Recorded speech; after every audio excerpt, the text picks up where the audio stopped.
আসসালামু আলাইকুম।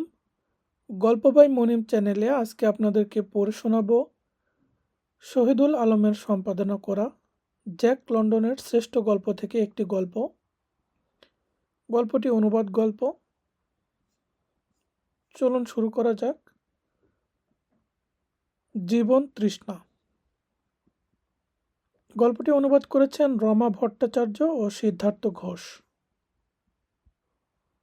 সব কিছু মুছে গিয়েও থাকে কিছু, ওরা যে হেসেছে, খেলেছে, ফেলেছে দান। জীবনের পাশা খেলায় এতটুকুই লাভ, সোনার ঘুঁটিটা না হয় গেলই হারিয়ে। তীর ধরে ওরা দুজন খোঁড়াতে খোঁড়াতে এগোচ্ছিল।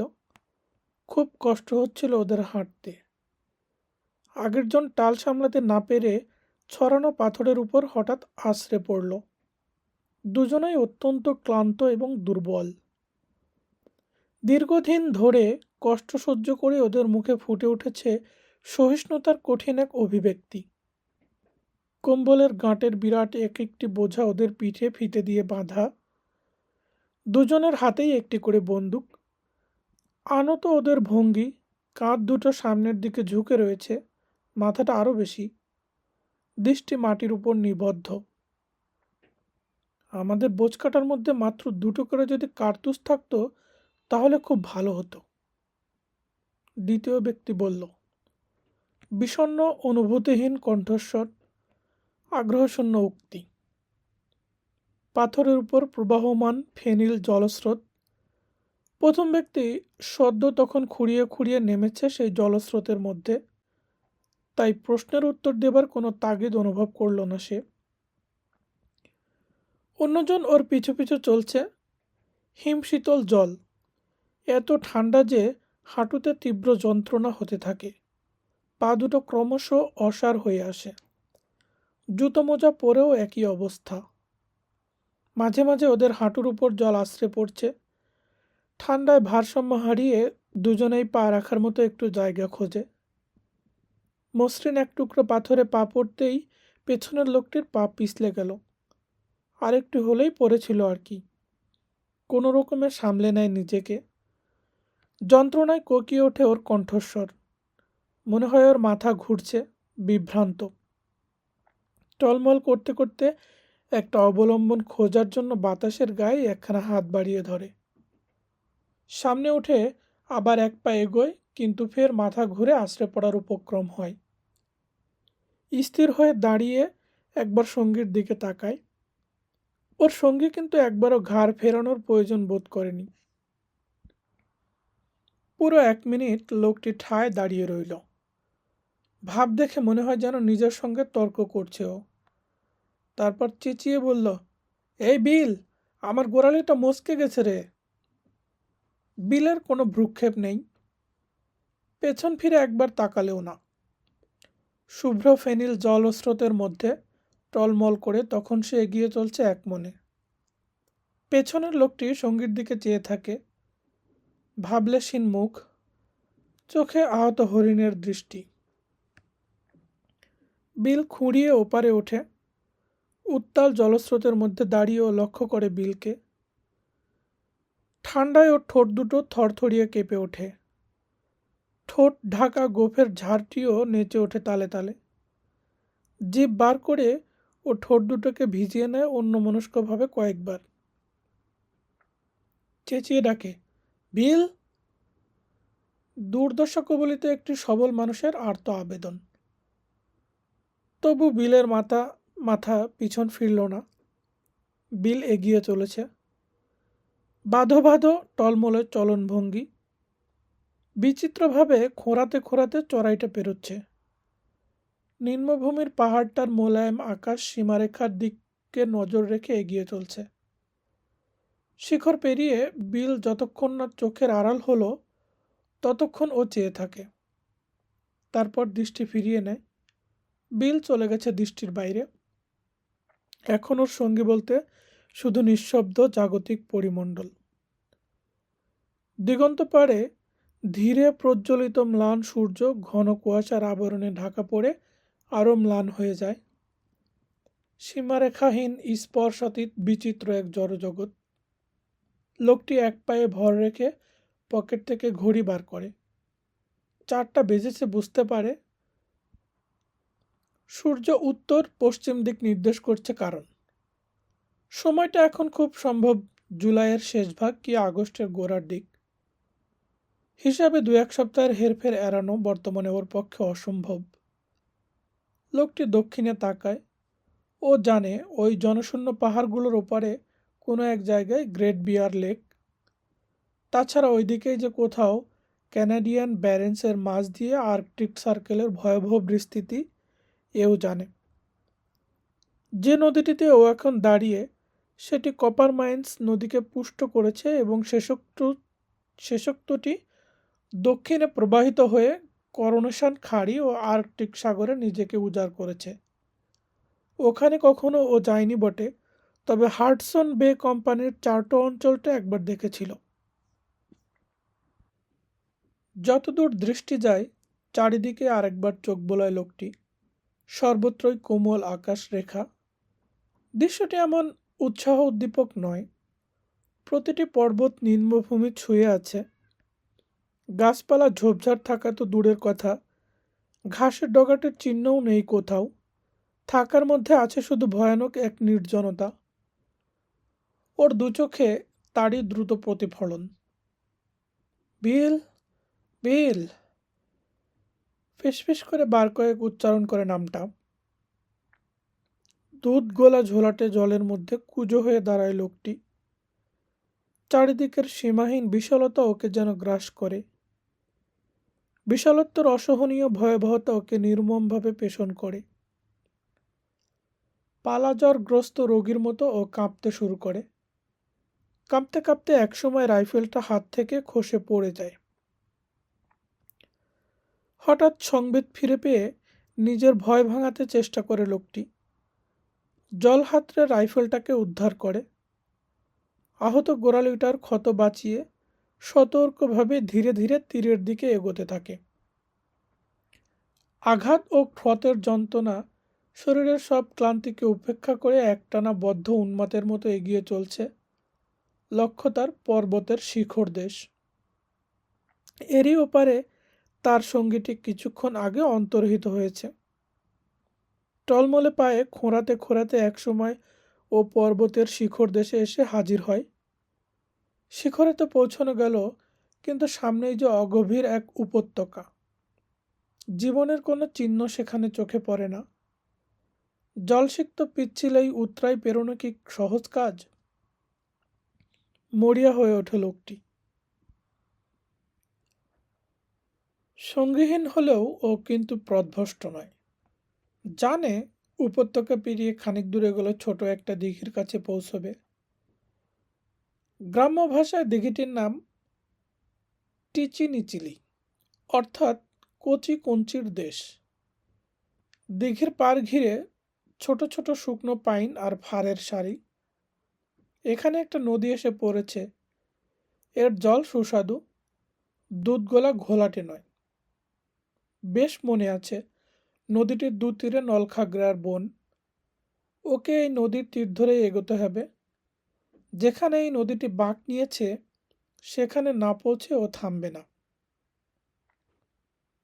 নদীর এই বাঁকের মুখ থেকে পশ্চিমে আরেকটা নদী প্রবাহিত হয়েছে।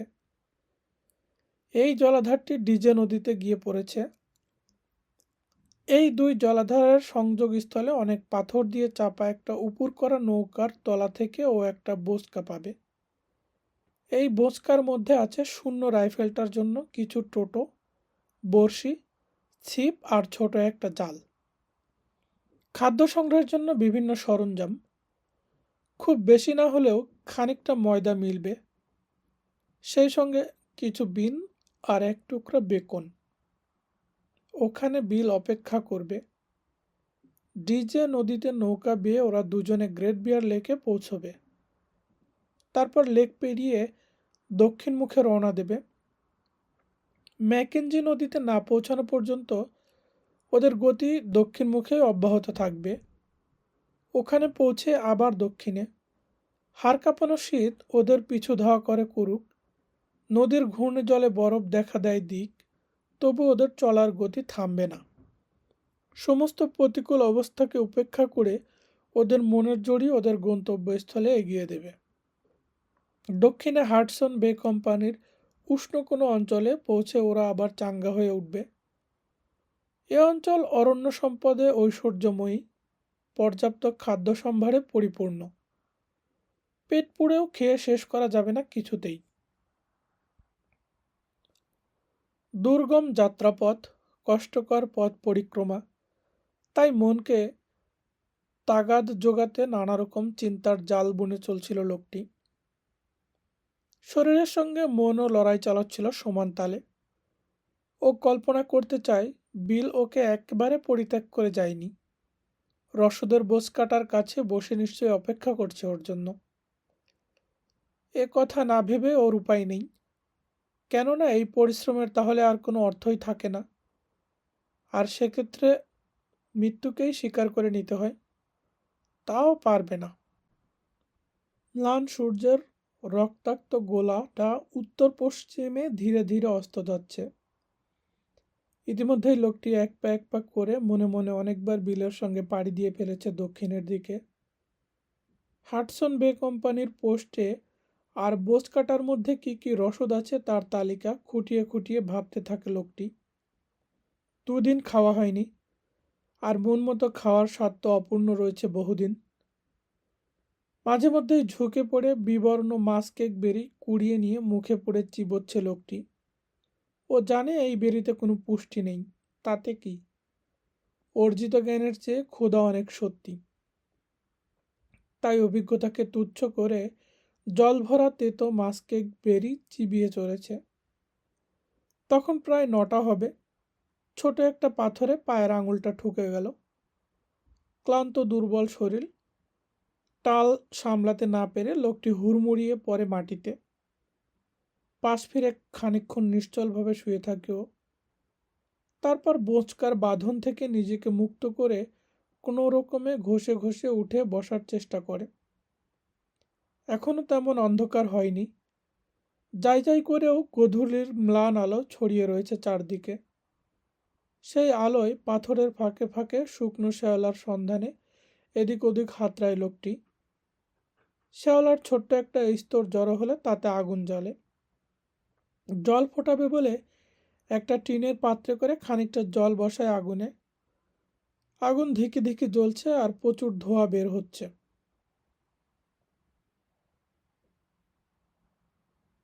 বোঁচকা খুলেই সর্বপ্রথমে দেশলাই কাঠি গুনতে শুরু করে লোকটি।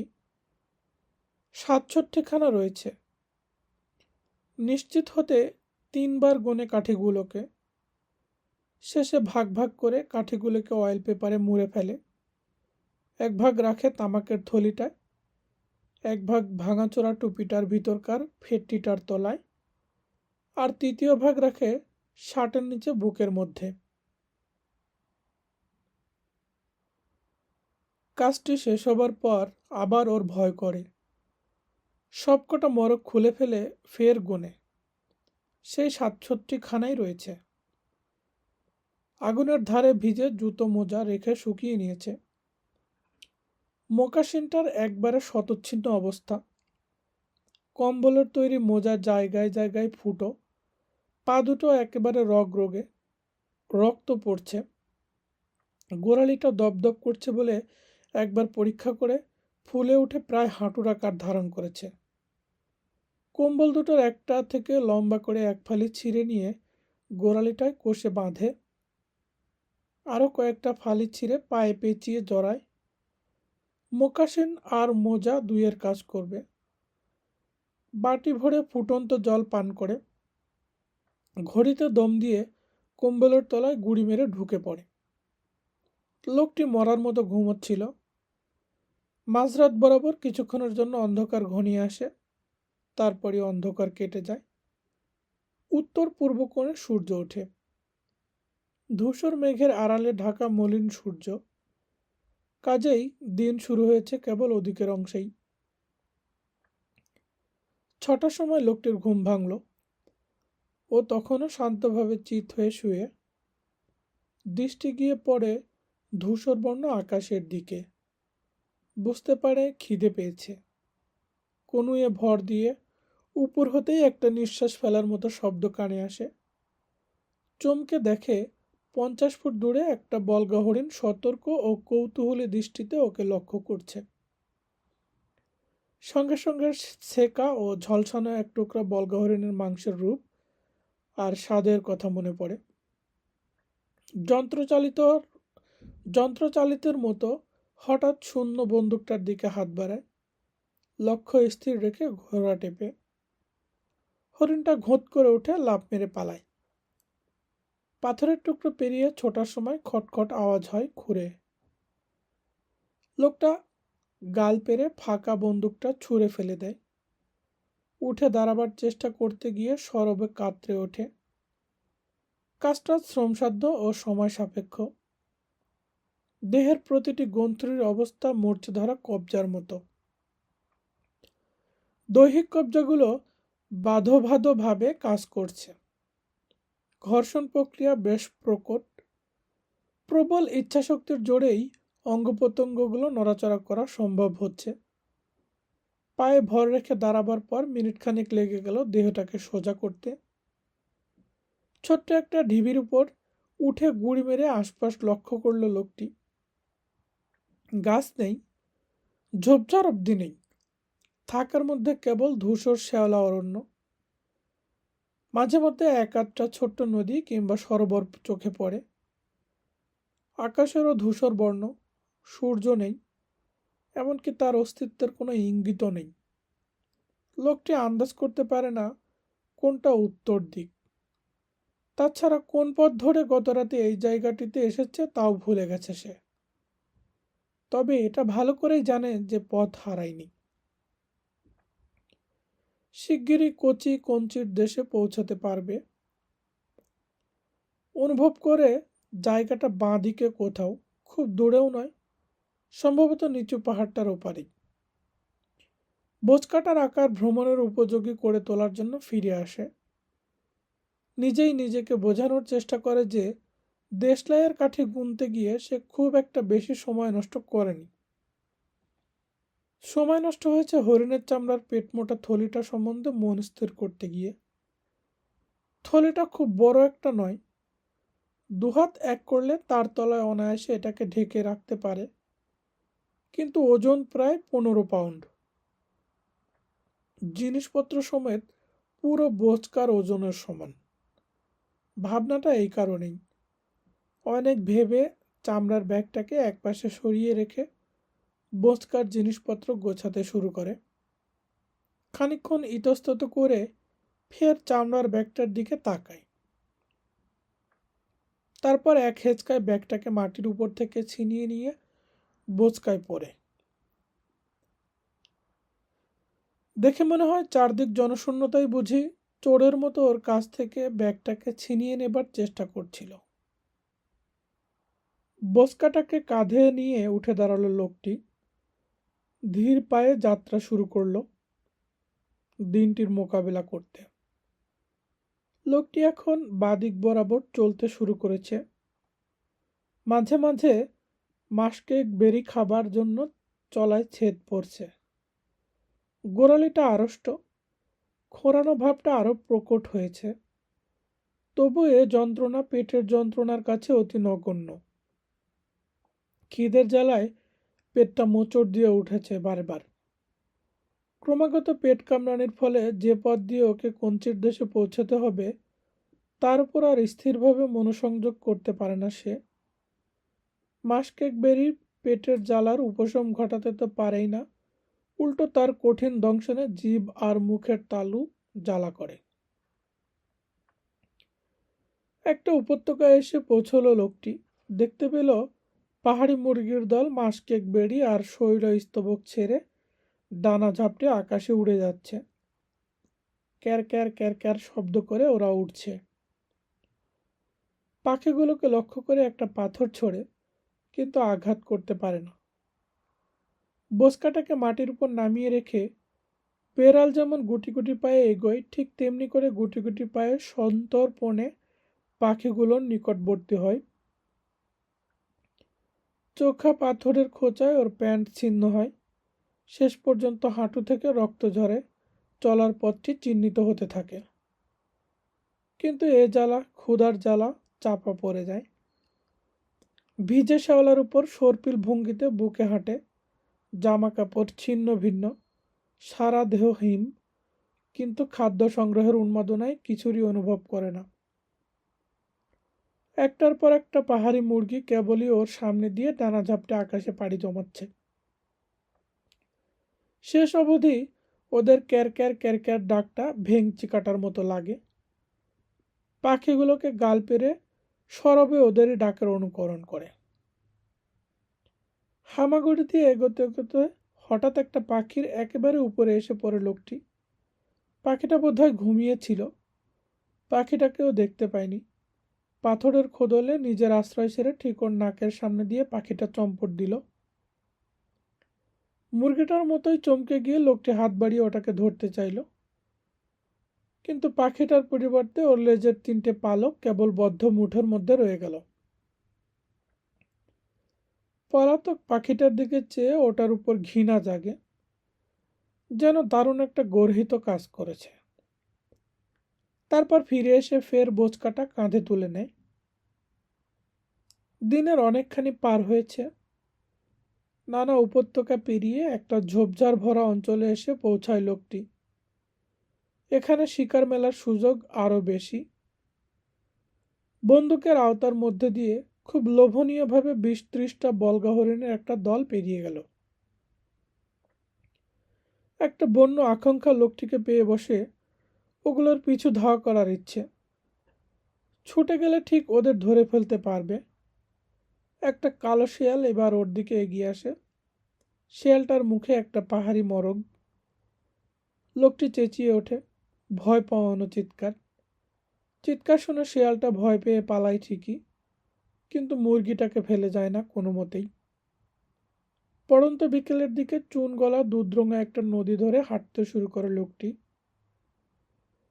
নদীটা নলখাগড়ার ঝোপগুলোর মাঝ দিয়ে বইছে। নলখাগড়াগুলোকে শক্ত হাতে গোড়ার কাছে চেপে ধরে উপড়ে নেয়। দেখতে অনেকটা সদ্য গোজানো পেঁয়াজের মতো। বস্তুটি নরম, চট করে দাঁত বসে যায়, তাই প্রথমে মনে হয় খেতে সুস্বাদুই হবে। আসলে আঁশগুলো কিন্তু শক্ত। উদ্ভিদটির জলসিক্ত কিছু রোয়ার সমষ্টি, ঠিক বেরির মতোই, কোনো পুষ্টি নেই। বোচকাটা ছুঁড়ে ফেলে লোকটি 4 হাতে পায়ে ষাঁড়ের মতো নলখাগড়ার ঝোপে ঢুকে কচমচ করে চিবোতে শুরু করে দেয় সেগুলোকে। অত্যন্ত শ্রান্ত হয়ে পড়েছে, কেবলই শুয়ে শুয়ে বিশ্রাম নিতে ইচ্ছে করছে, তবু ক্রমাগত এগিয়ে যেতে হয়। অবশ্য এর পেছনে কঞ্চির দেশে পৌঁছানোর প্রবল ইচ্ছেটা যতটা কাজ করছে, তার চেয়ে বেশি করছে ক্ষুধার তাড়না। ছোট পুকুরগুলোর ব্যাঙের সন্ধান করে, কীটের সন্ধানে নখ দিয়ে মাটি খোঁড়ে, অথচ এত উত্তরে ব্যাঙ ও কীটের যে কোনো অস্তিত্ব নেই তাও ভালোভাবেই জানে। মিথ্যেই প্রতিটি পুকুরের মধ্যে চেয়ে চেয়ে দেখা। অবশেষে গোধূলির প্রথম লগ্নে একটি পুকুরে সাক্ষাৎ মিলল মিনো নামে ক্ষুদ্র আকারের একটি মাছের। কাঁধ অবধি পুরো হাতটা সোজা জলের মধ্যে চালিয়ে দিল। মাছটা কিন্তু ওকে ঠকিয়েছে, তবু উন্মাদের মতো জলের মধ্যে দুহাত ঢুকিয়ে খুঁজে চলে। জলের তলাকার দুধরং কাদা গুলিয়ে ওঠে। উত্তেজনার মাথায় লোকটা শেষে জলে পড়ে যায়। কোমর অবধি ভিজে গেছে। জলটা এত গুলিয়ে গেছে যে মাছটাকে দেখতে পাবার আর কোনো আশাই নেই। যতক্ষণ না কাদা থিতচ্ছে ততক্ষণ অপেক্ষা করতেই হবে। খানিক বাদে আবার খোঁজা শুরু হয়। আবার গুলিয়ে ওঠে কাদা, কিন্তু আর অপেক্ষা করা সম্ভব নয়। ফিতে খুলে টিনের পাত্রটা বার করে জল ছেঁচতে শুরু করে লোকটি। প্রথমে উন্মুক্তর মতো জল ছেঁচতে শুরু করার ফলে নিজেও ভিজছিল, আর জলটাকে তার বদলে পুকুরের এত কাছে ছুটছিল যে তা আবার পুকুরেই ফিরে আসছিল। আরও সতর্কভাবে কাজ করছে ও এখন। হৃৎপিণ্ডটা যদিও বুকের উপর ধকধক করে আঘাত করছে, হাত কাঁপছে, তবুও মাথা ঠান্ডা রেখে কাজ করতে চেষ্টা করে। আধা ঘন্টা পর জলের কুণ্ডটা প্রায় শুকিয়ে আসে। এক কাপের মতো জলও নেই, কিন্তু কোথায় মাছ? তার বদলে পুকুরের তলাকার পাথরের মধ্যে ছোট্ট একটা ফোকর দেখতে পায়। নিশ্চয়ই ওটা ফোকর গলে পাশের বড় পুকুরটায় সটকেছে। এ পুকুরটাকে সারাদিন সারা রাত ধরে সেচলেও জল শূন্য করতে পারবে না। ফোকর রয়েছে জানলে প্রথমেই ওটার মুখটা একটা পাথর দিয়ে বন্ধ করে দিতে পারত। মাছটা তাহলে হাতে এসে যেত। কথাটা ভাবতে ভাবতে কুকড়ে গিয়ে ভিজে মাটির ওপর লুটিয়ে পড়ে লোকটি। প্রথমে নিজের মনে ফুপিয়ে ফুপিয়ে কাঁদছিল, তারপর চারদিক থেকে ঘিরে ধরা অকরুণ নির্জনতাকে শুনিয়ে সরবে কাঁদতে শুরু করলো। বহুক্ষণ ধরে শুকনো চাপা কান্নায় ওর দেহটা কেঁপে কেঁপে ওঠে। এবার আগুন জ্বালিয়েছে লোকটি। খানিকটা গরম জল খেয়ে ঠান্ডাও কাটিয়েছে। গত রাতের মতোই একটা চোখা পাথরের উপর ওর আজকের আস্তানা। ঘুমোবার আগে দেশলাইয়ের কাঠিগুলোর শুষ্কতা পরখ করে ঘড়িতে দম দিয়ে নেয়। কম্বলটা ভিজে আর চটচটে, গোড়ালিটাও যন্ত্রণায় দপদপ করছে। কিন্তু ও কেবল একটা কথাই বোঝে, আমি এখন ক্ষুধার্ত। ঘুমের মধ্যে ভোজন সবার স্বপ্ন দেখে, দেখে সব রকম খাদ্যদ্রব্যের পরিপাটি পরিবেশন। ঘুম ভেঙে লোকটি দেখল তার ঠান্ডা লেগে গেছে। অত্যন্ত অসুস্থ বোধ করে। সূর্য বলে কিছু নেই। পৃথিবী ও আকাশের ধূসরতা আরো ঘনীভূত হয়েছে, আরো ভীতিপ্রদ। বাতাস হিমশীতল। তুষার তুষারকণাপূর্ণ দমকা হাওয়া পাহাড়ের চূড়াগুলোকে শুভ্রতায় ঢেকে দিয়েছে। আগুন জ্বেলে আরো খানিকটা গরম জল করার সময় বাতাস ভারী হয়ে ওঠে। আধো বৃষ্টিপাতের মতো তুষারপাত হতে শুরু করে। তুষারকণাগুলো আকারে বেশ বড়। অবিরাম তুষারপাত চলতেই থাকে। জমি ঢাকা পড়ে যায়। মাটির সংস্পর্শে এসে তুষারকণাগুলো গলে যাচ্ছে। তাই জ্বালানো শ্যাওলাগুলো ভিজে গিয়ে আগুনটা নিভে গেল। আর বসে থাকার উপায় নেই। বস্কাটা কাঁধে এঁটে আবার এগিয়ে চলল লোকটি, খুঁড়িয়ে খুঁড়িয়ে। কোথায় যে যাবে তা অবশ্য সে জানে না। ক্ষুদ্র কঞ্চির দেশ, কি বিল, কি ডিজে নদীর তীরে উপর করা নৌকা, কোনোটার জন্যই ওর মাথা ব্যথা নেই। এখন কেবল একটি ধাতুপদ ওর উপর প্রভুত্ব করছে, খাওয়া। লোকটি ক্ষুধা পাগল। কোন পথ ধরে এগোচ্ছে সেদিকেও খেয়াল নেই। কোনো মতে এই শ্যাওলাময় নিম্নভূমি পার হতে পারলেই খুশি।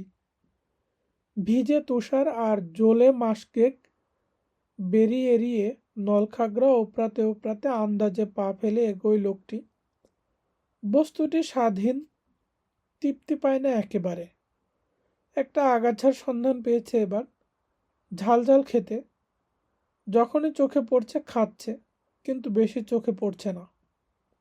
আগাছাগুলো লতা গাছের মতোই, তাই কয়েক ইঞ্চি তুষার জমলেই চোখের আড়ালে চলে যাচ্ছে। রাত্রে আর আগুন জ্বালাতে পারা যায় না। গরম জলও জোটেনি এক ফোঁটা। কোনো উপায় না দেখে ঘুমের আয়োজন করতে কম্বলের তলায় ঢুকে পড়ে কোনো রকমে। তুষারপাতের বদলে হিমশীতল বৃষ্টিপাত শুরু হয়েছে এখন। অনেকবার ঘুম ভেঙে টের পেয়েছে চিত হয়ে শুয়ে থাকার কারণ কার চিত হয়ে শুয়ে থাকার দরুন মুখের উপর বৃষ্টি এসে পড়ছে। সকাল হলো। ধূসর সূর্যহীন প্রভাত। বৃষ্টি থেমে গেছে। ক্ষুধার তীব্রতাও নেই। খাদ্য সংক্রান্ত সমস্ত অনুভূতি নির্ভুলভাবে লোপ পেয়েছে। পেটের মধ্যে একটা ভোঁতা যন্ত্রণা আর ভারী ভারী ভাব। তবে এমন একটা কিছু বিরক্তিকর নয়। এখনও আগের চেয়ে অনেক বেশি যুক্তিসঙ্গতভাবে চিন্তা করছে। ফলত আগের মতোই কঞ্চির দেশ আর ডিজে নদীর তীরে উপর করা নৌকাটাই বর্তমানে ওকে সবচেয়ে বেশি আকর্ষণ করছে। একটা কম্বলের অবশিষ্টাংশটুকু পায়ে বেঁধে নেয় লোকটি। আঘাত লাগা গোড়ালিটাতে জড়ানো ফেটটিটা আরেকবার ঠিক করে। আরেক দিনের পথ পরিক্রমার জন্য তৈরি হতে থাকে। বোঝ কাটার কাছে এসে বেশ খানিকক্ষণ ভাবে হরিণের চামড়ার পেটমোটা থলিটাকে নিয়ে কি করবে। শেষ পর্যন্ত ওটাকে তুলেই নেয়। বৃষ্টির দরুন তুষার গলে গেছে, শুধু পর্বত শিখরগুলো এখনো সাদা দেখাচ্ছে। সূর্য উঠেছে বলে এখন এই এই দিক যন্ত্রের সাহায্যেই ও দিক নিরূপণে সক্ষম হচ্ছে। অবশ্য এ কথা তার অজানা নয় যে ইতিমধ্যেই সে পথ হারিয়েছে। হয়তো গত কদিনের যাত্রাকালে বেশি মাত্রায় বাঁ দিকে সরে এসেছে, তাই বিচ্যুতিটা শুধরে নিতে ডান দিকে চেপে চলতে শুরু করে লোকটি। খিদের চোটে পেটের মোচড় আগের মতো অসহনীয় ঠেকছে না বটে, কিন্তু বুঝতে পারে সে ক্রমেই দুর্বল হয়ে পড়ছে, ঘন ঘন বিশ্রাম নিতে বাধ্য হচ্ছে। এই সময়টুকুতে মাসকেক বেরি এবং নলখাগড়াদের আক্রমণ করার ইচ্ছেটা প্রবল হয়ে ওঠে। জিভটাকে বেশ শুকনো আর আকারে বড় ঠেকে, জিভের উপর যেন রোয়া গজিয়েছে। স্বাদটা কটু মনে হয়। হৃৎপিণ্ডটা ওকে বেশ কষ্ট দিচ্ছে। কয়েক মিনিট হাঁটতে না হাঁটতে বুকের ভিতরটা জোরে জোরে আন্দোলিত হতে থাকে। হঠাৎ যেন দম বন্ধ হয়ে আসে, মাথাটা ঘুরতে শুরু করে, জ্ঞান হারাবার উপক্রম। দুপুর নাগাদ একটা বড় পুকুরে দুটো মিনোর সাক্ষাৎ মিলল। এত জল ছেঁচে ফেলা অসম্ভব। মাথাটা এখন ওর বেশ ঠান্ডাই আছে, তাই চটপট টিনের পাত্রটার সাহায্যেই মাছ দুটোকে ধরে ফেলল। মাছ দুটো আঙুলের চেয়ে বড় হবে না, কিন্তু তাতে কি, ওর তো আর এখন তেমন খিদে নেই। পেটের মধ্যেকার ভোঁতা যন্ত্রণাটা আরো কম অনুভব করছে। খিদের সময় খেতে না পেয়ে পেটটা ঘুমিয়ে পড়েছে বলে মনে হয়, তবু কাঁচা মাছটা চিবিয়ে চিবিয়ে খায়। খাওয়ার জন্যই খাওয়া, বাঁচার প্রয়োজনেই খেতে হবে। বিকেলে আরো 3টো মিনো ধরতে পেরেছে। দুটো খেয়ে একটা রেখে দিয়েছে প্রাতরাশের জন্য।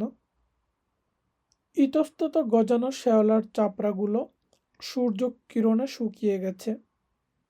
জল গরম করে খানিকটা দূর করার সুযোগ পায় সে। আজ 10 মাইলের বেশি হাঁটতে পারেনি। প্রতিকূল অবস্থাকে কাটিয়ে পরদিন সেটা 5 মাইলে এসে ঠেকল। খিদের জন্য আর বিন্দুমাত্র অস্বস্তি বোধ করছে না। পেটটা ঘুমিয়ে পড়েছে। এখন ও একটা অচেনা অঞ্চল পাড়ি দিচ্ছে। প্রচুর সংখ্যক নেকড়ে আর বল্গা হরিণের দেখা মেলে এখানে। নির্জন নির্জন প্রান্তর পেরিয়ে ঘন ঘন তাদের ডাক কানে আসছে। আরেকটি রাত পেরোলো। হরিণের চামড়ার পেটমোটা থলিটা উল্টাতেই তার মুখ দিয়ে অপরিশুদ্ধ সোনা আর সোনার তাল হলুদ স্রোতের মতো বেরিয়ে আসে। সোনাটা মোটামুটি দুটো সমান ভাগে ভাগ করে এক ভাগ কম্বলের টুকরোয় মুড়ে বিচিত্র ধরনের একটা পাথরের চায়ের তলায় রেখে দেয়, আর অন্য ভাগটিকে বোঁচকায় পুরে নেয়। তারপর শেষ কম্বলটি থেকে এক ফালি ছিঁড়ে পায়ে জড়ায়। বন্দুকটা যে এখনো ত্যাগ করেনি, তার কারণ ডিজে নদীর ধারে বোঁচকাটার মধ্যে টোটা আছে।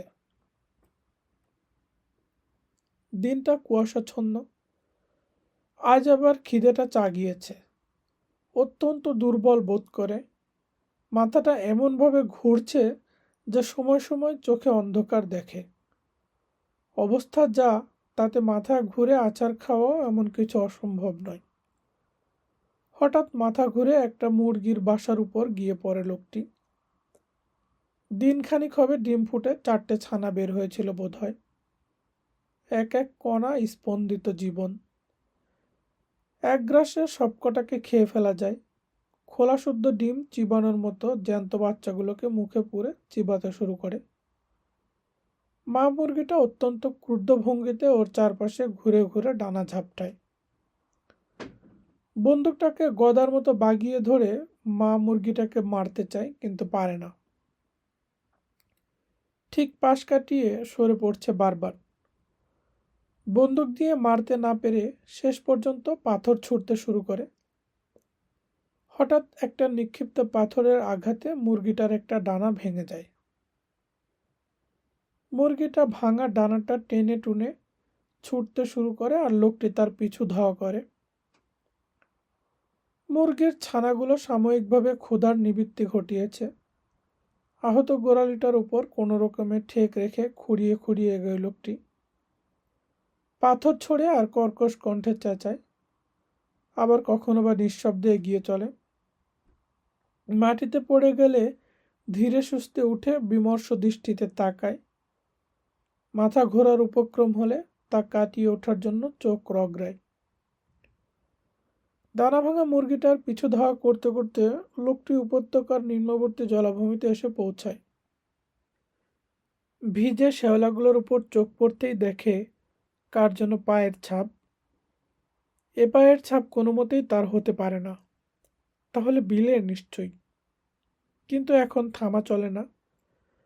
আগে ছুটন্ত মুরগিটাকে ধরতে হবে, তারপর ফিরে এসে অনুসন্ধান। এক নাগাড়ে ছুটিয়ে ছুটিয়ে মুরগিটাকে নির্জীব করে দিয়েছে। কাত হয়ে শুয়ে ঘন ঘন শ্বাস নিচ্ছে মুরগিটা। লোকটিরও দম ফুরিয়ে এসেছে। ঠিক মুরগিটার মতো কাত হয়ে শুয়ে শুয়ে লোকটি হাঁসফাঁস করতে লাগলো। মুরগিটার সঙ্গে ওর ব্যবধান মাত্র কয়েক ফুটের, কিন্তু হামাগুড়ি দিয়ে এগিয়ে ওটাকে যে ধরবে সে শক্তিও হারিয়েছে। লোকটি যতক্ষণে দম ফিরে পেয়ে মুরগিটার দিকে এগোলো, ততক্ষণে মুরগিটাও দম ফিরে পেয়েছে। লোকটির হাত বাড়ানোর আগেই মুরগিটা সরে পড়ল। আবার শুরু হলো পেছনে ছোটা। দেখতে দেখতে রাত নেমে আসে। সুযোগ বুঝে মুরগিটা অন্ধকারে গা ঢাকা দেয়। অত্যন্ত দুর্বল শরীর। হোঁচট খেয়ে টাল সামলাতে না পেরে লোকটি সোজা আছড়ে পড়ল মাটিতে। মুখে জোর আঘাত লাগে, চিবুকটা কেটে যায়। পিঠের উপর বোঁচ কাটা যেমন বাঁধা ছিল তেমনই আছে। বেশ খানিকক্ষণ লোকটি নড়াচড়া করে না, তারপর পাশ ফিরে শোয়। ঘড়িতে দম দিয়ে ওইভাবেই শুয়ে কাটিয়ে দেয় সকাল পর্যন্ত। দিনটা আজও কুয়াশাচ্ছন্ন। শেষ কম্বলের অর্ধেকটা চলে গেছে পায়ে ফেটটি বাঁধার কাজে। অবশ্য তাতে কিছু আসে যায় না। খিদের প্রচণ্ড তাড়নাতেই ও এখন এগিয়ে চলছে। আচ্ছন্নভাবে পথ চলতে চলতে ভাবে, বিলও কি পথ হারিয়েছে? দুপুর নাগাদ বোঝ কাটার বোঝা অসহ্য মনে হয়। যেটুকু সোনা ছিল তা ফের দুভাগ করে। অর্ধেকটা এবার সোজাসুজি মাটিতে ছড়িয়ে দেয়। তারপর একটু ভেবে বাকি অর্ধেকটাও ছুঁড়ে ফেলে দেয়। সঙ্গে এখন কেবল আধখানা কম্বল, টিনের পাত্র আর বন্দুক। একটা মায়া কল্পনা ওর অস্বস্তির কারণ হয়ে দাঁড়িয়েছে এবার। মাঝে মাঝে মনে হচ্ছে যে এখনো একটা টোটা বন্দুকেই পোড়া আছে। আগেরবার দেখবার সময় ঠিক চোখ এড়িয়ে গেছে, অথচ ও জানে বন্দুকের ভিতর আদৌ কিছু নেই। তবু এই মায়া কল্পনার হাত থেকে রেহাই মেলে না। এক অলীক কল্পনার সঙ্গে বেশ কিছুক্ষণ লড়াই চালাবার পর বন্দুকটাকেও মাটিতে ছুঁড়ে ফেলে দেয়। বন্দুকটা খুলে দেখে যথারীতি ওটার মধ্যে কিছু নেই। হতাশার তিক্ততা এত তীব্র যে মনে হয় যেন সত্যিই টোটাটাও দেখবে বলে আশা করেছিল। আধ ঘন্টা ধরে খুব কষ্টকরভাবে চলার পর আবার মায়া কল্পনায় আচ্ছন্ন হয়ে পড়ে লোকটি। খুব চেষ্টা করে আজগুবি ভাবনার হাত থেকে নিজেকে মুক্ত রাখার, কিন্তু রেহাই পায় না। শেষ পর্যন্ত কোনো উপায় না দেখে এই আজগুবি ভাবনা আর সন্দেহের নিরসন ঘটাতে বন্দুকটাকে আবার খুলে ফেলে। নানা চিন্তায় ডুবে গিয়ে যন্ত্রচালিতর মতো মতো পথ হেঁটে চলেছে। আত্মপ্রতারণার এই উদ্ভট চিন্তা কীটের মতো ওর মস্তিষ্ককে দংশাতে থাকে। কিন্তু বাস্তবকে উপেক্ষা করে এই সুখ ভ্রমণের স্থায়িত্ব খুব অল্পক্ষণের। কারণ খিদের জ্বালা অনবরত ওকে পিছনের ভাবনায় ফিরিয়ে নিয়ে যাচ্ছে। সুখ চিন্তায় আচ্ছন্নের মতো চলতে চলতে হঠাৎ ওর সম্বিত ফিরে আসে। চোখের সামনে যা দেখছে আর একটু হলেই মূর্ছিত হয়ে পড়ত। দেহ টলমল করে ওঠে। মাতালের মতো এধার এধার এলোমেলো পা ফেলে পতনের হাত থেকে নিজেকে বাঁচায়। সামনে একটা ঘোড়া দাঁড়িয়ে। ঘোড়া, একটা ঘোড়া! নিজের চোখে বিশ্বাস করতে পারে না। ঘন কুয়াশায় চোখ দুটো ঢেকে গেছে। তার মধ্যে বিন্দু বিন্দু আলোক কোণা। পাগলের মতো ঘষে পরিষ্কার করতে চায়। দেখে, কোথায় ঘোড়া? খয়েরি রঙা বিশাল এক ভাল্লুক উৎসুক যোদ্ধার মতো ওকে খুঁটিয়ে খুঁটিয়ে দেখছে। বন্দুকটাকে প্রায় কাঁধ বরাবর তোলার পর ছোড়াটার কথা খেয়াল হলো। বন্দুকটা তক্ষণে নামিয়ে রেখে পুঁতি বসানো খাপ থেকে টেনে বার করলো ছোড়াটাকে। সামনে রয়েছে খাদ্য ও জীবন। বুড়ো আঙুলটা ছোড়ার কানের উপর একবার বুলিয়ে নেয়।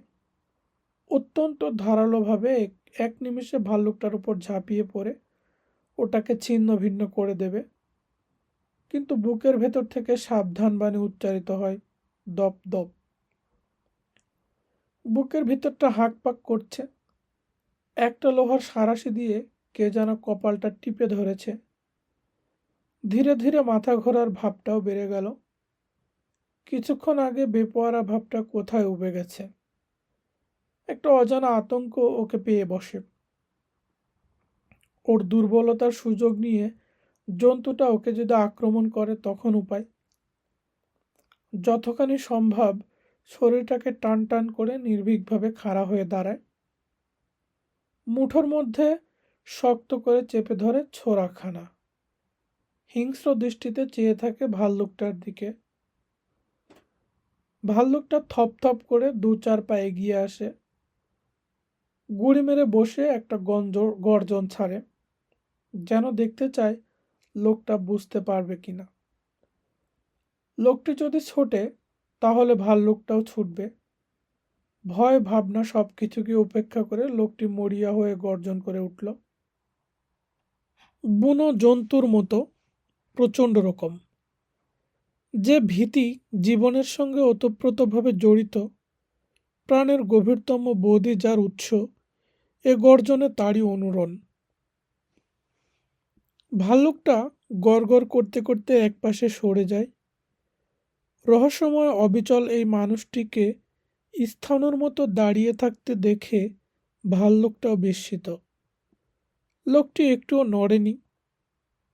যতক্ষণ না বিপদ অতিক্রান্ত হয় ততক্ষণ প্রস্তর মূর্তির মতো দাঁড়িয়ে থাকে। তারপর আতঙ্কগ্রস্ত মানুষটি সম্পূর্ণ আত্মনিয়ন্ত্রণ হারিয়ে কাঁপতে কাঁপতে ভিজে শ্যাওলার উপর লুটিয়ে পড়ে। এতক্ষণে লোকটি খাড়া হয়ে দাঁড়িয়েছে। ভয় কাটিয়ে আবার হাঁটতে শুরু করেছে। এবার আর এক নতুন ভীতি পেয়ে বসে ওকে।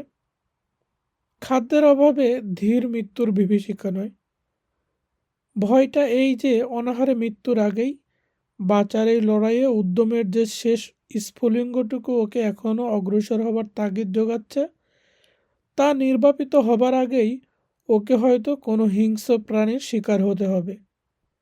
নেকড়েদের কথা কি ভোলা যায়? নির্জন প্রান্তরের এধার ওধার থেকে ওদের গর্জন ভেসে আসছে। নিস্তব্ধতার ঠাস বুননিকে ফালা ফালা করে গর্জন ছড়িয়ে পড়ছে। প্রচণ্ড ঝড়ে ফুলে ওঠা তাঁবুর মতো ভয়ঙ্কর এই গর্জনকে ঠেকাবে বলেই যেন নিজের অজান্তেই লোকটি কখন দুহাত শূন্যে মেলে ধরে। মাঝে মাঝে দুটো বা তিনটে করে এক এক নেকড়ের দল ওর সামনে দিয়ে আড়াআড়িভাবে পথ পার হচ্ছে। অবশ্য দল খুব ভারী নয় বলে কাছে ঘেঁষতে সাহস পাচ্ছে না। তাছাড়া ওদের লক্ষ্য এখন বলগা হরিণদের দিকে। বলগা হরিণরা যখন বিনা প্রতিরোধে আত্মসমর্পণ করে তখন কি দরকার এই বিচিত্র দর্শন জীবটার কাছে ঘেঁষার? বলা তো যায় না। মাথা খাড়া করে যেভাবে হাঁটছে তাতে আঁচড়ে কামড়ে দিলেও দিতে পারে। বিকেল নাগাদ ইতস্তত বিক্ষিপ্ত কিছু হাড়গোড় চোখে পড়ল লোকটির। আধা ঘন্টা খানেক আগে একটা বল্গা হরিণের বাচ্চা নেকড়েদের শিকার হয়েছে। মাংসহীন চকচকে হাড়গুলোর দিকে তাকিয়ে লোকটি ভাবে, একটু আগে হরিণ শিশুটি কর্কশ চিৎকারে চারদিক মাতিয়ে তুলেছিল নিশ্চয়ই। প্রাণবন্ত চপল হরিণ শিশুটি এখন কতগুলো মাংসহীন হাড়ের সমষ্টি মাত্র। তবু ওর মনে হয় ওই হাড়ের ভিতর জীবকোষে এখনো যেন প্রাণের স্পন্দন রয়েছে, বেশ লালচে দেখাচ্ছে। এমনও তো হতে পারে দিন ফুরোবার আগে ওরও একই দশা হবে। এই তো জীবন, তাই না? অসার, সদা অপ্রয়সীয়মান। একমাত্র জীবনই যন্ত্রণাদায়ক। মৃত্যুর মধ্যে কোনো যন্ত্রণা নেই। মরা মানে ঘুমোনো, মানে বিশ্রাম, অনন্ত বিশ্রাম। কিন্তু তাই যদি হবে, তাহলে ও কেন মৃত্যুর চিন্তায় খুশি হতে পারছে না? বেশিক্ষণ এসব নীতিকথা নিয়ে মাথা না ঘামানোই ভালো। ঘাসের উপর হাঁটু গেড়ে বসে মুখে একটা হাড় পরে প্রাণের ক্ষীণ অবশিষ্টাংশ থাকার দরুন হাড়ের ভিতরটা এখনো লাল দেখাচ্ছে। মিষ্টি মাংসের স্বাদ এতে এত কম যে সত্যি মাংস খাচ্ছে না, কল্পনায় তা উপলব্ধি করছে বোঝা দুষ্কর। তবে এটা ঠিক যে স্বাদটা ওকে পাগল করে দিয়েছে।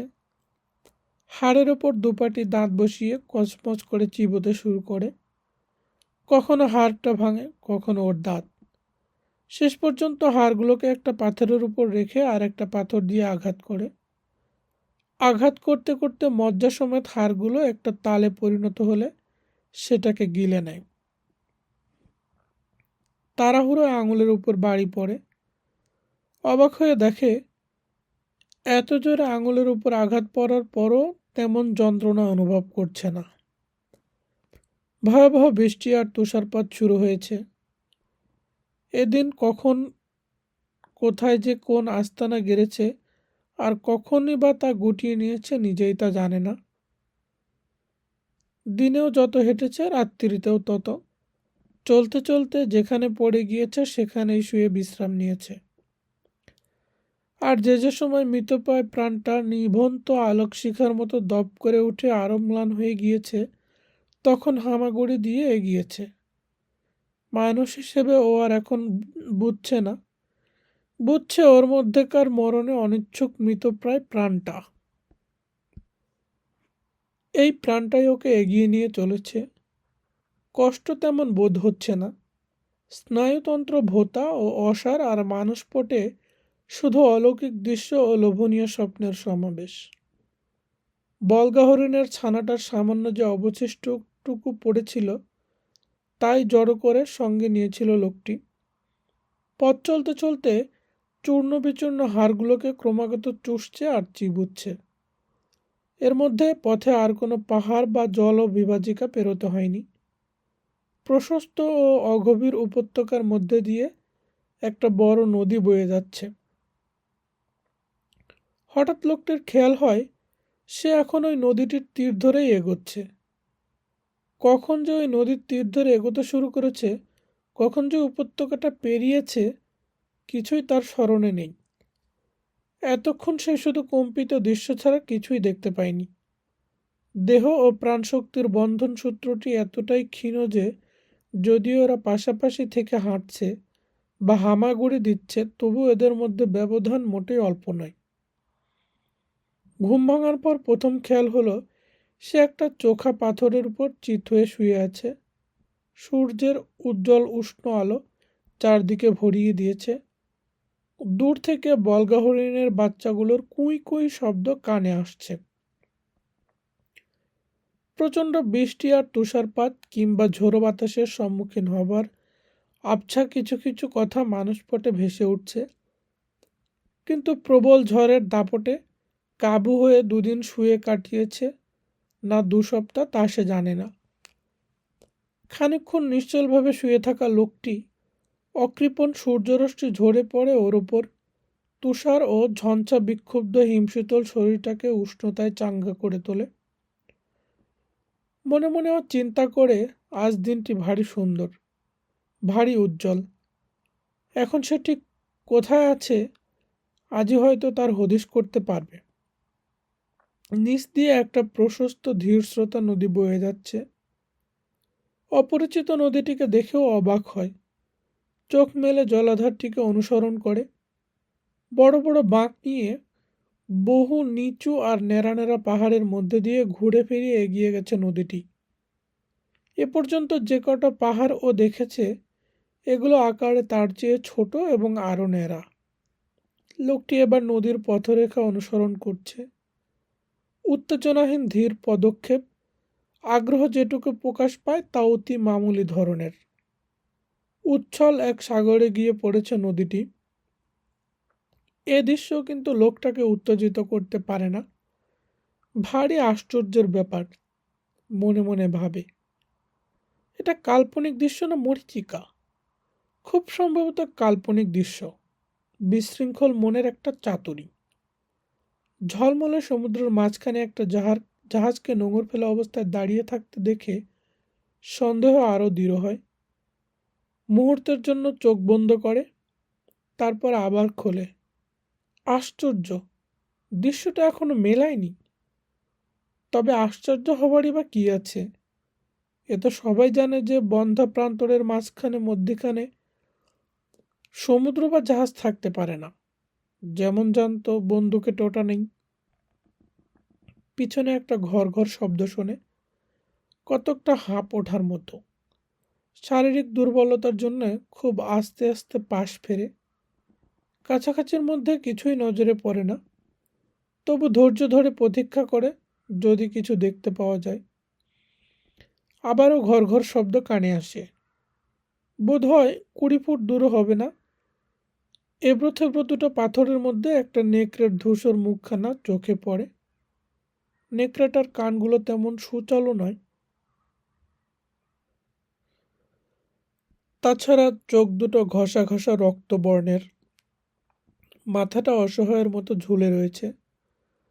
জন্তুটা সূর্যলোকে ক্রমাগত চোখ পিটপিট করে তাকাচ্ছে, অসুস্থ বলেই মনে হয়। জন্তুটার দিকে চেয়ে থাকতে থাকতে ফের ওটার হাঁপ ওঠে, কাশে। এখন ও যা দেখছে সেটা অলীক কিছু নয়, তা নিশ্চিতভাবে বুঝেছে। উল্টো দিকে চোখ ফিরিয়ে একবার বাস্তব জগৎটাকে ভালো করে দেখে নেয়। এতক্ষণ এই বাস্তব জগৎটাই কাল্পনিক দৃশ্যের আড়ালে ঢাকা পড়েছিল। কিন্তু কি আশ্চর্য, দূরে সমুদ্রটা এখনো ঝকমক করছে, জাহাজটাও পরিষ্কার চোখে পড়ছে। তাহলে যা দেখছে সত্যি? চোখ বুজে বেশ খানিকক্ষণ চিন্তা করার পর ব্যাপারটা হৃদয়ঙ্গম হয়। ডিজে জল বিভাজিকা দূরে রেখে এতদিন ও উত্তর পূর্ব দিকে এগিয়েছে, অর্থাৎ কপারমাইন উপত্যকার দিকে। এই প্রশস্ত ধীরস্রোতা নদীটি তাহলে কপারমাইন নদী, আর ওই উজ্জ্বল সাগরটি তবে সুমেরু সাগর। জাহাজটা নিশ্চয়ই তিমি শিকারের। ম্যাকেঞ্জি নদীর মুখ থেকে পূর্ব দিকে, অনেকটা পূর্ব দিকে সরে এসে করোনেশন ফাঁড়িতে নোঙর ফেলেছে। বহুদিন আগে দেখা হাডসন বে কোম্পানির চার্টের কথা মনে পড়ে। এ ব্যাপারে আর কোনো দ্বিধা নেই। নিজের সিদ্ধান্তটা যুক্তিমাফিক বলেই মনে হয়। উঠে বসে প্রয়োজন মাফিক জিনিসপত্র গোছানোর দিকে মনোনিবেশ করে। কম্বলের ফেটটি দুটো ছিঁড়ে গেছে, পা দুটো আকারবিহীন কাঁচা মাংসের তালে পরিণত হয়েছে। শেষ কম্বলটাও গত। বন্দুক ও ছোরা দুটোই হারিয়েছে। তাছাড়া টুপিটা পরে যাবার সঙ্গে সঙ্গে দেশলাই কাঠিগুলোও লোপাট। তামাকের থলিতে তেলা কাগজ মোড়া দেশলাই কাঠিগুলো বুকের মধ্যে ঠিকই আছে। ঘড়ির দিকে তাকিয়ে দেখে 11টা বেজেছে। ঘড়িটা এখনো চলছে, বোঝাই যাচ্ছে সময় মতো দম দিতে ভুল হয়নি। লোকটি এখন শান্ত, সুস্থির। অত্যন্ত দুর্বল হয়ে পড়েছে ঠিকই, কিন্তু কোনো যন্ত্রণাদায়ক অনুভূতি নেই। ক্ষুধার্তও নয়। খাদ্যের চিন্তা আগের মতো আর ওর মনকে প্রলুব্ধ করছে না। যুক্তিহীন এলোমেলো চিন্তা আর ওকে কাবু করতে পারছে না। প্যান্টের তলার দিকে দুটো হাঁটুর কাছ থেকে কাপড় ছিঁড়ে নিয়ে পায়ে জড়িয়ে নেয়। যে করেই হোক টিনের পাত্রটা কাজ ছাড়া হয়নি। জাহাজ অভিমুখে যাত্রা শুরু করার আগে খানিকটা গরম জল খেয়ে নেয় লোকটি, কারণ ও অনুমান করতে পারে এ যাত্রা হবে অত্যন্ত কষ্টের এবং ভয়াবহ। অত্যন্ত ধীরে মন্থর গতিতে পক্ষাঘাতগ্রস্তের মতো কাঁপতে কাঁপতে এগোতে থাকে। মাঝখানে একবার শুকনো শ্যাওলা সংগ্রহ শুরু করার পর দেখে যে আর উঠে দাঁড়ানোর শক্তি নেই। বারবার চেষ্টা করে উঠে দাঁড়াতে পারে না। শেষ পর্যন্ত 4 হাত পায়ে হামাগুড়ি দিয়েই এগোতে থাকে। হামাগুড়ি দিয়ে এগোতে এগোতে একসময় নেকড়েটার কাছে গিয়ে পড়ে। অনিচ্ছুকভাবে জন্তুটা ওর পথ থেকে সরে আসে, জিভ দিয়ে থাবাগুলো চাটতে শুরু করে। দেখে মনে হয় এমন শক্তিও নেই যে জিভটাকে মুড়বে। লোকটি লক্ষ্য করে যে নেকড়ের জিভটা সুস্থ স্বাভাবিক লাল রঙা নয়, হলদে খয়েরির মিশ্রণ, রুক্ষ গোছের আধা শুকনো শ্লেষ্মায় ঢাকা। 2 পাইটের মতো গরম জল খাবার পর লোকটি দেখল ও দাঁড়াতে পারছে, হাঁটতেও পারছে, যদিও সেই চলার পায়ে পায়ে মৃত্যু পথযাত্রীর শিথিলতা। মিনিটে মিনিটে দাঁড়িয়ে পড়ে বিশ্রাম নিতে হয়। পিছু পিছু নেকড়েটাও আসছে। ওর মতো নেকড়েটারও প্রতিটি পদক্ষেপ দুর্বল এবং অনিশ্চিত। রাত্রি নামে, অন্ধকারে ডুবে যায় ঝলমলে সমুদ্রটা। বুঝতে পারে সমুদ্রের দিকে 4 মাইলের বেশি এগোতে পারেনি। সারা রাত ধরে কানে আসে অসুস্থ নেকড়েটার দম বন্ধ করা কাশির শব্দ আর বলগা হরিণের ছানাদের কুঁই কুঁই ডাক। লোকটির চারধার ঘিরে জীবনের ছড়াছড়ি, তবে তা বড় কঠিন জীবন, অতি সজীব, অতি সুস্থ। আর এই জন্যই ও অসুস্থ মানুষটার পিছু ছাড়ছে না, কারণ নেকড়েটার অনুভূতি ওকে বলে দিচ্ছে মানুষটাই আগে মরবে। আর তখন সকালে চোখ মেলতেই দেখে নেকড়েটা তৃষ্ণার্ত ক্ষুধার্ত দৃষ্টিতে ওকে পর্যবেক্ষণ করছে। গুড়িসুড়ি মেরে দাঁড়িয়ে আছে, মরণাপন্ন ঘেয়ে কুকুরের মতো লেজটা দুপায়ের মধ্যে ঢুকে আছে। ভোরের ঠান্ডা হাওয়ায় অসুস্থ নেকড়েটা কাঁপছে। লোকটি নেকড়েটাকে উদ্দেশ্য করে কি যেন বলে, কিন্তু গলার কর্কশ ফিসফিসানির উপরে ওঠে না। নেকড়েটা নিরুৎসাহীভাবে দাঁত খিঁচোয়। উজ্জ্বল সূর্যের দেখা মিলেছে। এবার সারা সকাল ধরে টলমল পায়ে সমুদ্রের দিকে এগিয়ে চলে। লক্ষ্য তার তিমিধরা জাহাজটি। এগোতে এগোতে বারবার হুমড়ি খেয়ে পড়ে। পরিষ্কার আবহাওয়া, এই উচ্চ অক্ষাংশ সুলভ ক্ষণস্থায়ী গ্রীষ্মকালের স্থায়িত্ব 1 সপ্তাহ হতে পারে, আবার কাল কিংবা তার পরের দিনও এর মেয়াদ ফুরাতে পারে। বিকেল নাগাদ লোকটি চলার পথে আরেকজন মানুষের পায়ের ছাপ দেখতে পেল। বোঝা যাচ্ছে লোকটি 4 হাত পায়ে হামাগুড়ি দিয়েছে। বিলও হতে পারে মনে হওয়াটাই স্বাভাবিক, কিন্তু কোনো উত্তেজনা প্রকাশ পায় না, কোনো আগ্রহ নেই। বস্তুত ওর আর এখন আবেগ অনুভূতি বলে কিছু নেই। শারীরিক যন্ত্রণা অবধি টের পাচ্ছে না। পেট এবং স্নায়ুসমূহের নিদ্রামগ্ন অবস্থা, তবু দেহের অন্তর্বর্তী জীবনটুকু ওকে এখনও চালিত করছে, মরণের সঙ্গে যুঝে চলছে। মরতেও কিছুতেই রাজি নয় বলেই এখনও বিস্বাদ মাস কেক বেরি এবং মিনো খাচ্ছে, গরম জলটুকু নিয়মিত পান করছে। সর্বদা সতর্ক দৃষ্টি রাখছে অসুস্থ নেকড়েটার উপর, যদি আক্রমণ করে বসে। 4 হাত পায়ে আগুয়ান মানুষটির পদচিহ্ন অনুসরণ করে শিগগিরই ও অপরিচিত যাত্রাপথের শেষ প্রান্তে এসে পৌঁছায়। কতগুলো হাড় চারদিকে ছড়িয়ে পড়েছে, মনে হয় অল্পক্ষণ আগেই ভোজন পর্বটি সমাধা করা হয়েছে। ভিজে শ্যাওলার উপর বহু নেকড়ের পায়ের থাবার দাগ। হঠাৎ দেখে ওর হরিণের চামড়ার থলির জোড়াটা পথের মধ্যে পড়ে রয়েছে, তীক্ষ্ণ দাঁতের আক্রমণে ছিন্ন ভিন্ন। লোকটির দুর্বল আঙুলের ক্ষমতা অনুযায়ী চামড়ার থলিটার ওজন খুব বেশি হওয়া সত্ত্বেও ওটাকে তুলে ধরে। বিল এটাকে শেষ পর্যন্ত আঁকড়ে ধরে রেখেছিল। হা হা, বিলকে দেখিয়ে দেবে ওস্তাদের মার শেষ রাতে। ও ঠিক বেঁচে যাবে, আর এটাকেও ঠিক বয়ে নিয়ে যাবে ঝলমলে সমুদ্রের বুকে নোঙর ফেলা জাহাজটায়। দাঁড় কাকের মতোই দাঁড় কাকের ডাকের মতোই লোকটির আনন্দের বীভৎস কর্কশ প্রকাশ। নেকড়েটা ওর সঙ্গে গলা মিলিয়ে বিষাদ ক্লিষ্টভাবে গড়গড় করে। আচমকা লোকটি থমকে দাঁড়ায়। এই লালচে পানা ছাঁচালো সাদা হাড়গুলোকে যদি বিল বলতে হয়, তাহলে কি করে ওকে মজাটা টের পাওয়াবে? ঘুরে দাঁড়ায় লোকটি। দুর্বল পায়ে এগোতে এগোতে ভাবে, বিল ওকে পরিত্যাগ করিয়েছিল বটে, কিন্তু বিলের সোনাও নেবে না, আর হাড়গুলো মুখে পুরে চুষবেও না। অবশ্য ওর জায়গায় বিল থাকলে এমন সুযোগ কিছুতেই ছাড়তো না। এগোতে এগোতে একটা পুকুরের কাছে এসে পৌঁছায় লোকটি। মিনোর খোঁজে ঝুঁকে দেখতে গিয়ে এক ঝটকায় মাথাটা সরিয়ে নেয়। জলে নিজের মুখের প্রতিফলন দেখে ভয়ে আঁতকে উঠেছে। কি ভয়ানক বীভৎস সে মুখ! সবকিছু অন্ধকার দেখে। বেশ কিছুক্ষণ পরে অচৈতন্য ভাবটা কাটে। জল সেচা সম্ভব নয়, কারণ পুকুরটা যথেষ্ট বড়। টিনের পাত্রটা নিয়ে কয়েকবার মাছ ধরার ব্যর্থ চেষ্টা করে, তারপর আশা ছেড়ে দেয়। ভয় পায় প্রচণ্ড দুর্বলতা বশত হয়তো পড়ে যেতে পারে। ডুবে যাওয়া অসম্ভব কিছু নয়। এই কারণেই বালির চরে আটকে পড়া কোনো কাঠের গুঁড়ি চড়ে নদী পেরোতেও সাহস পায়নি।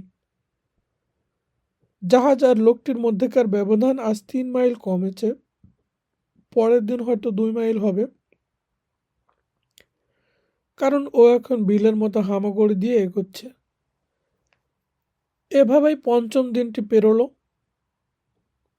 এখনো জাহাজ থেকে ওর দূরত্ব 7 মাইল। দিনে 1 মাইল পথও পেরোতে পারছে না।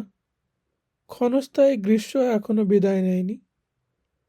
আবার লোকটি হামাগুড়ি দিতে শুরু করে। মাঝে মাঝে জ্ঞান হারায়। জ্ঞান ফিরলে আবার হামাগুড়ি দেয়। অসুস্থ নেকড়েটা ওর পায়ে পায়ে যেন জড়িয়ে রয়েছে, কাশছে, হাঁপাচ্ছে আর অনুসরণ করছে।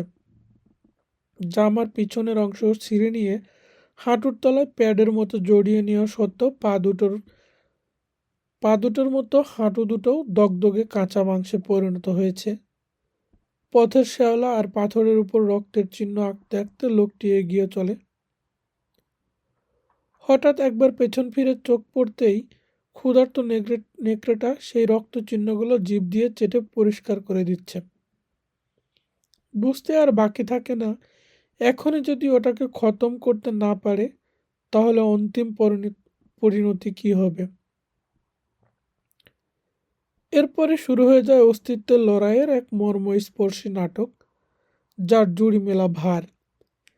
জীবন সংগ্রামে বিপর্যস্ত একটি অসুস্থ লোক হামাগুড়ি দিচ্ছে, হিংস্র আক্রোশে ফুঁসছে, আর অন্যদিকে এক ক্ষুধার্ত নেকড়ে খোঁড়া পায়ে গুটি গুটি এগোচ্ছে। শিকারের এক উন্মাদ নেশায় দুই পক্ষই উদ্গ্রীব। নির্জন প্রান্তরের মাঝ দিয়ে দুটি প্রাণী নিজেদের মৃতপ্রায় দেহ দুটোকে টেনে নিয়ে চলছে। নেকড়েটা সুস্থ হলে ওর এত মাথা ঘামানোর কিছু থাকতো না, কিন্তু শেষ পর্যন্ত ওকে দিয়ে এই মৃতপ্রায় ঘৃণ্য নেকড়েটা ওর ক্ষুধার্ত পেট ভরাবে, এ চিন্তা অত্যন্ত অপ্রীতিকর। মনটা খুঁতখুত করছে, আবার চিন্তাগুলো এলোমেলো হয়ে পড়ছে। কতগুলো মায়া দৃশ্য ওকে বিভ্রান্ত করে তোলে। এখন ও আর সুস্থভাবে কিছুই ভাবতে পারছে না, সুস্থভাবে চিন্তা করার অবকাশই পাচ্ছে না। একেবারে কানের কাছে একটা ফোঁসফোঁসানির শব্দে সম্বিত ফিরে পায় লোকটি। নেকড়েটা লেংচে পালাতে গিয়ে পায়ের জোর হারিয়ে মাটিতে পড়ে যায়। খুবই হাস্যকর দৃশ্য, কিন্তু একটুও মজা পায় না লোকটি। অবশ্য ভয়ও পায়নি। ভীতি নামক পদার্থটিকে সে কবে হারিয়ে বসেছে। এই দৃশ্য ওকে সুস্থভাবে ভাবতে সুযোগ করে দেয়। শুয়ে শুয়ে তাই ভাবে কি করা উচিত। এখান থেকে জাহাজের দূরত্ব 4 মাইলের বেশি নয়। চোখের জল মুছে তাকিয়ে এখান থেকে জাহাজটাকে পরিষ্কার দেখতে পাচ্ছে, আর সেই সঙ্গে দেখছে সাদা পালতোলা একটি নৌকা ঝলমলে সমুদ্রের বুক চিরে এগোচ্ছে। কিন্তু এই 4 মাইল পথ ওর পক্ষে যে কোনোভাবেই হামাগুড়ি দিয়ে পার হওয়া সম্ভব নয় তাও জানে, এবং জেনেও ও ওর কর্তব্য কর্মে অবিচল। ভালো করেই বুঝতে পারছে আর 1/2 মাইল পথও পার হতে পারবে না, তবুও ও বাঁচতে চায়। এতদিন ধরে সংকটের মোকাবিলা করার পরও ওকে মরতে হবে এ কথা ও মানতে রাজি নয়। তাছাড়া এটা অযৌক্তিক। মানুষটির উপর দুর্ভাগ্যের দাবি যেমন অন্ত নেই, তেমনি সেও কিছু কম যায় না। অবশ্যম্ভাবী মৃত্যুর মুখে দাঁড়িয়েও সে মৃত্যুকে অস্বীকার করছে। চোখ বুজে অতি সতর্কভাবে নিজের উপর নিজের কর্তৃত্ব ফিরিয়ে আনে। তীরের ওপর আছড়ে পড়া উত্তাল ঢেউয়ের মতো ওর অস্তিত্বের রন্ধে যে শ্বাসরোধকারী অবসন্নতা ক্রমাগত ওকে আঘাত হানছে, তার হাত থেকে নিজেকে মুক্ত করে ও জয় হতে চায়। বাঁচার সংগ্রামে মরণকে অস্বীকার করতে চায়। এই মারাত্মক অবসন্নতার প্রকৃতি সমুদ্রের মতো, ধীরে ধীরে ফুলে ফেঁপে ওঠে, চৈতন্যকে গ্রাস করে, কখনো কখনো নিমজ্জিত হয়ে পড়ে অবসন্নতার সমুদ্রে। বিস্মৃতির অতলে তখন এলোমেলোভাবে হাত পা ছুঁড়ে সাঁতরায়, আবার কখনো অজ্ঞাত অদ্ভুত প্রাণ রসায়নের দৌলতে মনোবলের ভগ্নাবশেষ ফিরে পায় এবং আবার উদ্যমে রুখে দাঁড়ায়। লোকটি একেবারে নিশ্চল হয়ে শুয়ে থাকে। অসুস্থ নেকড়েটা ক্রমেই কাছে এগিয়ে আসছে। হাঁসফাঁস শব্দ থেকেই টের পেয়েছে। মনে হয় অনন্তকাল ধরে ওটা ক্রমশ কাছেই এগিয়ে আসবে। লোকটি একটুও নড়ে না। কানের গোড়ায় এসে পৌঁছেছে নেকড়েটা। গালের ওপর জন্তুটির কর্কট জীবের স্পর্শ শিরীষ কাগজ ঘষার মতো লাগে। ঝটিতে দুটো হাত প্রসারিত করে ওর নখগুলো বাজ পাখির ফলার মতো তীক্ষ্ণ। কিন্তু বৃথা চেষ্টা, মুঠোর মধ্যে শুধু খানিকটা বাতাস আটকে পড়ে। সাংঘাতিক ধৈর্য নেকড়েটার। অবশ্য লোকটির ধৈর্যও কিছু কম নয়। দিনের অর্ধেকটা নিশ্চলভাবে শুয়েই কাটিয়ে দেয়, যাতে বেহুশ না হয়ে পড়ে তার জন্য ক্রমাগত নিজের সঙ্গেই লড়াই করে চলে। প্রতীক্ষা করে কখন নেকড়েটা ওকে খেতে আসে এবং শেষ পর্যন্ত ওরই খাদ্য হবে। কখনো কখনো লোকটি অবসন্নতার অতলে তলিয়ে যায় এবং সুদীর্ঘ সব স্বপ্ন দেখে, কিন্তু এই নিদ্রা ও জাগরণের মধ্যেও লোকটি সদা প্রতীক্ষারত। শুধু ভাবে, এ বুঝি কানের কাছে নিঃশ্বাসের শব্দ শুনল, এই বুঝি কর্কট জীবটার সোহাগ স্পর্শ ওকে আতঙ্কগ্রস্ত করে তুলল। নিঃশ্বাসের শব্দটা কিন্তু লোকটি শুনতে পায়নি। তখন ও স্বপ্ন দেখছিল। শেষ পর্যন্ত ধীরে ধীরে তন্দ্রা কেটে যায়। বুঝতে পারে নেকড়েটা জিভ দিয়ে হাত চাটছে। লোকটি সুযোগের অপেক্ষা করে। থাবাগুলো আলতোভাবে চাপ দিচ্ছে। চাপটা আরও বাড়ে।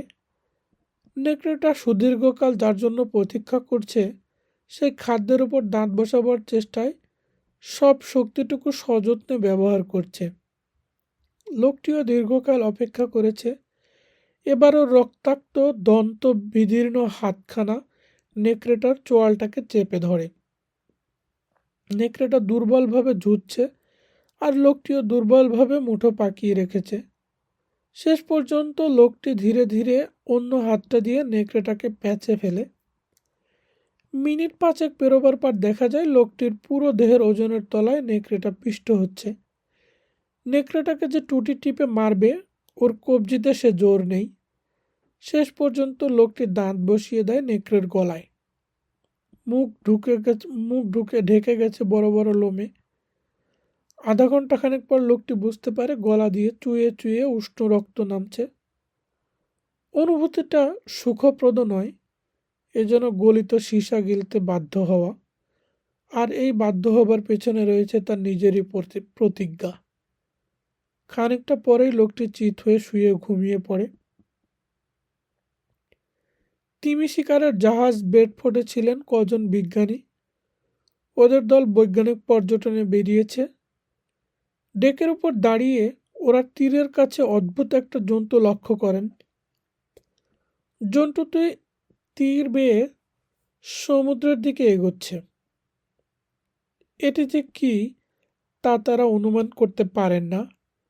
ওরা তখন জাহাজের সঙ্গে লাগোয়া একটি নৌকায় চড়ে বসেন, অনুসন্ধান করতে তীরের দিকে রওনা দেন। তীরের উপর যাকে পড়ে থাকতে দেখলেন তার প্রাণ আছে বটে, কিন্তু তাকে মানুষ বলা খুব শক্ত। লোকটি অন্ধ, বেহুশ, কীটের মতো মাটির উপর কিলবিল করছে। এগোবার জন্য এই দুঃসাধ্য প্রচেষ্টা বহুলাংশেই বিফল হচ্ছে, তবু লোকটি নাছোড়বান্দা। লোকটির ঘন্টা পিছু 20 ফুটও বোধহয় এগোতে পারছিল না। 3 সপ্তাহ পরে লোকটি বেডফোর্টের একটি শয্যায় শুয়ে বলবার চেষ্টা করছিল সে কে এবং কেন সে এখানে এসেছিল। ওর হাড়বার করা গাল বেয়ে অঝরে অশ্রু ঝরছিল। ওর অসংলগ্ন অনর্গল কথা থেকে এটুকু বোঝা যাচ্ছিল যে লোকটি তার মায়ের কথা বলছে, সূর্যকরোজ্জ্বল দক্ষিণ ক্যালিফোর্নিয়ার কথা, আর কমলালেবুর বাগান ঘেরা ছোট্ট একটা বাড়ির কথা। এরপর খাবার টেবিলে বিজ্ঞানী ও জাহাজের অফিসারদের সঙ্গে যোগ দিতে ওর আর বেশি দিন সময় লাগে না। খাদ্য সম্ভারের বহর দেখে লোলুপ দৃষ্টিতে চেয়ে থাকে লোকটি। অন্যরা খাবার মুখে তুলে পড়ার সঙ্গে সঙ্গে তাকে উদ্বিগ্ন দেখায়। এক এক গ্রাস খাদ্য অদৃশ্য হয়, আর অমনি ওর দৃষ্টিতে ফুটে ওঠে এক গভীর অনুতাপ। লোকটি এখন পুরোপুরি প্রকৃতস্থ বটে, কিন্তু খাবার সময় ও এদের কাউকে সহ্য করতে পারে না। মজুদ খাদ্য ফুরিয়ে যাবার আতঙ্ক ওকে যেন পেয়ে বসেছে। পাচক, কেবিন বয় আর ক্যাপ্টেন ভাড়ারে কতটা কি আছে না আছে প্রত্যেকের কাছে খোঁজ নিয়েছে। বারবার আশ্বস্ত করা সত্ত্বেও ওদের কথা বিশ্বাস করতে পারে না। নিজের চোখে দেখবে বলে চোরের মতো ভাড়ারে আশেপাশে ছুকছুক করে বেড়ায় লোকটি। লোকটি দিন দিন মোটা হতে শুরু করেছে। বিজ্ঞানীরা চিন্তিতভাবে মাথা নেড়ে আলাপ আলোচনা করছেন। ওর জন্য বরাদ্দ খাদ্যের পরিমাণটা কমিয়ে দিয়েছেন, কিন্তু তবু ওর পেটের বহর দিন দিন বাড়তেই থাকে। শার্টের তলায় বিস্ময়করভাবে ভুঁড়িটা ফুলে ওঠে। নাবিকরা মিটিমিটি হাসে, ওরা ব্যাপারটা জানে। শেষ পর্যন্ত কয়েকদিন চোখে চোখে রাখার পর বিজ্ঞানীরাও ব্যাপারটা জানলেন। ওরা দেখলেন প্রাতরাশের পর লোকটি ভিক্ষুকের মতো ঝুঁকে পড়ে একজন নাবিকের সামনে হাত বাড়িয়ে ধরল। নাবিকটি জাহাজি বিস্কুটের এক টুকরা ওকে দিল। লোভীর মতো ও মুঠো করে ধরে বিস্কুটটা আর এমনভাবে চেয়ে দেখে যেন মনে হয় সে এক কৃপণ সোনার তালের সন্ধান পেয়েছে। তারপর শার্টের তলায় বিস্কুটটা লুকিয়ে ফেলে। অন্য নাবিকরাও হাসতে হাসতে ওকে বিস্কুট দেয়। বিজ্ঞানীরা কথাটা জানতে পেরেও চেপে গেলেন।